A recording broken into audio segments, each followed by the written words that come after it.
Hello, this is a primary sources, secondary sources, and Abraham Lincoln video by Jennifer McFadden for the SSE 6115 class. Primary sources.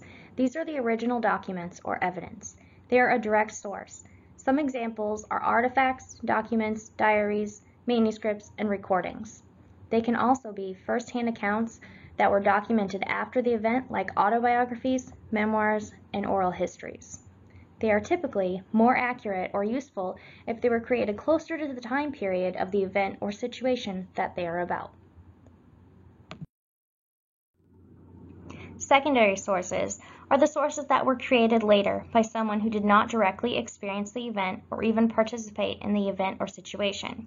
Secondary sources are basically an interpretation of what someone knows or has seen involving a past event or situation.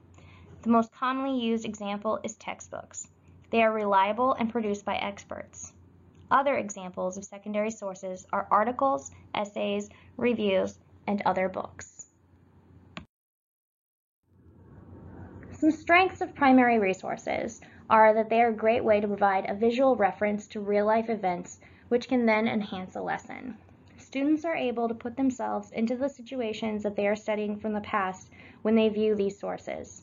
Whereas if they didn't have these visual references, it would be more difficult to picture oneself in that time or situation. Primary sources also help to establish prior knowledge for students. By seeing pieces of the event and putting themselves into the situation, students may find a way to relate, which will then help them remember. The information can also be built upon in the future. Students are more likely to remember what they are learning when they can visualize it with pictures, with books, and with artifacts. These types of sources can spark the interest of students when they can physically see a piece of history. Let's talk about some weaknesses of primary sources. A quote by Robert Evans summarizes an important point about what people say. There are three sides to every story: your side, my side, and the truth, and no one is lying. Memories shared serve each differently. Basically, this is saying that everyone has a different perspective, and therefore everyone sees things differently. It can also be difficult to find a valid primary source. One major weakness of primary sources is the validity of them. Many sources have been forged. It can be extremely difficult to tell which sources are authentic and which are forged.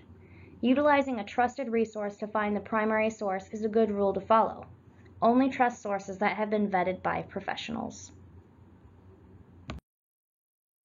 Here is an example of the difficult task that is figuring out which is a forgery and which is real.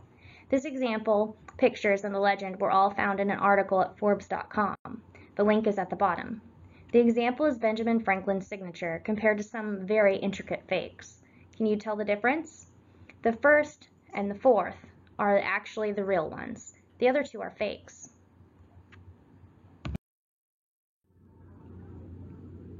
Let's talk about strengths of secondary sources. A textbook is most commonly used because it's vetted by experts, so you know that the source is accurate. Secondary sources are easier to obtain and readily available. Another strength of secondary sources is that there are arguably more to choose from. Some weaknesses of secondary sources are that many of them are outdated or unreliable. They may not be valid, and at times it's difficult to tell which source is valid and which is not. They also may not apply to your lesson. Secondary sources should only be used if they will enhance the lesson. Here's a list of some resources for information about our 16th President, Abraham Lincoln. The first, which we'll talk about more soon, is a video from PBS.com. It is about authenticating a piece of a letter with Lincoln's signature. It is a secondary source about a primary source. Another primary source is the Gettysburg Address. Some other secondary sources I used are the websites scholastic.com and youtube.com. Here's a link to the video, Lincoln Oath, History Detectives. A museum, the Royal Oak Museum, located in Webster, Michigan, has a piece of a letter with Lincoln's signature on it. The back of the piece of letter has more writing on it from a separate letter. The museum curator asked an expert to verify the authenticity of the primary source. This video shows the detailed process to testing the source and following those leads. This video can easily tie into 3rd or 5th grade standards about primary and secondary sources. The video states it is made for students from grades 6 through 12. Teachers should always pre-watch all videos before including them in any lesson. The video appears pretty straightforward. Some pre-teaching should be done before students watch the video to address any areas they might be confused about.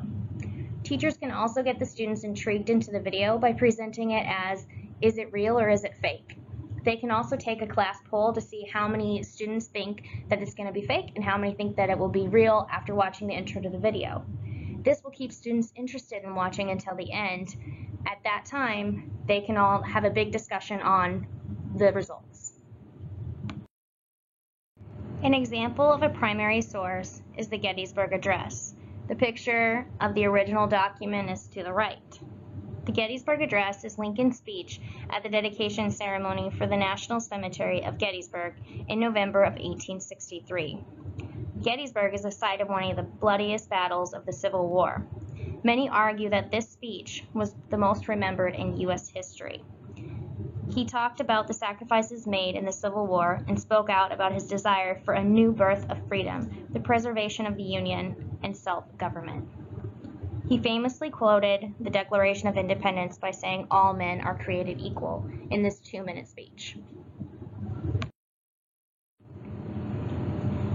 An example of a secondary source is the book I Am Abraham Lincoln by Brad Meltzer.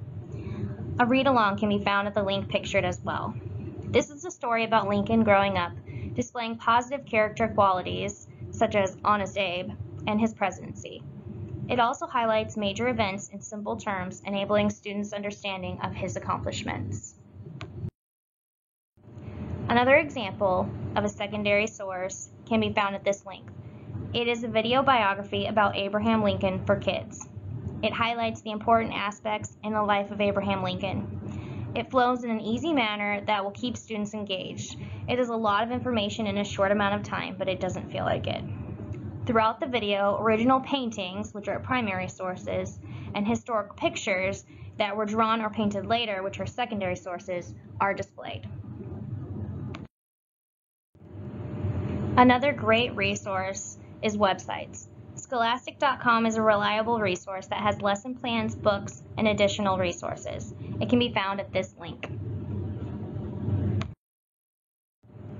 Overall, utilizing these resources can enhance a lesson if it is a valid resource and is relevant to the lesson. So be creative and thorough when finding primary and secondary sources. You can use them to bring your students back in time while they learn. Thank you.